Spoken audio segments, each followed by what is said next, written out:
Le 19 novembre dernier, il recevait en audience le vice-président de Guinée équatoriale. L'échange d'une heure avec Teodoro Obiangema est l'unique scène d'apparition publique de Paul Biya après sa prestation de serment le 6 novembre dernier. Cet effacement s'accompagne du statu quo pour l'équipe gouvernementale, resté intact depuis lors. Je ne pense pas qu'il y ait véritablement un statu quo. Je crois qu'il y a des préparatifs pour un nouveau départ. Et ces préparatifs demandent un peu de temps.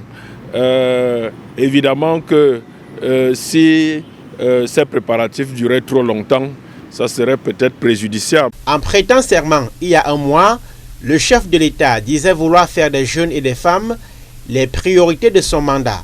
Faut-il voir en ce silence, 33 jours après, un président pris en tenaille par les batailles de camp qui s'accentuent autour de lui ces dernières années? Au-delà, c'est la matérialisation d'un pouvoir sans objet réel.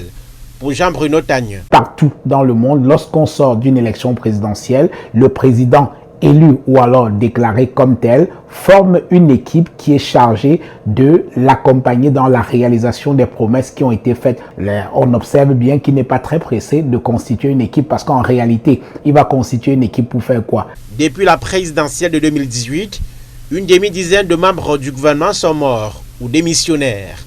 Leur remplacement n'a pas semblé préoccuper le pouvoir, relançant le débat sur la pertinence d'une équipe d'une soixantaine de membres et assimilés. Si nos compatriotes ont manifesté leur mécontentement, ça veut dire que dans tous les secteurs de la vie de la nation, le gouvernement précédent n'a pas atteint tous les objectifs du septennat précédent et qu'il faut relancer la machine avec peut-être de nouvelles méthodes et nouvelles façons de gouverner sobre mais efficace. Aujourd'hui, les ministres sont dans une angoisse quand même assez extraordinaire parce que beaucoup ne savent pas s'ils vont rester ou alors s'ils vont partir. Et les choses sont ainsi faites qu'au Cameroun, le remaniement ministériel relève d'un secret assez absurde quand même, alors que dans toutes les démocraties, on sait exactement quand il y aura un remaniement ministériel, qui va entrer, qui va en sortir, ainsi de suite, ainsi de suite. Après la présidentielle de 2018, c'est en janvier que Paul Biya avait retouché le gouvernement.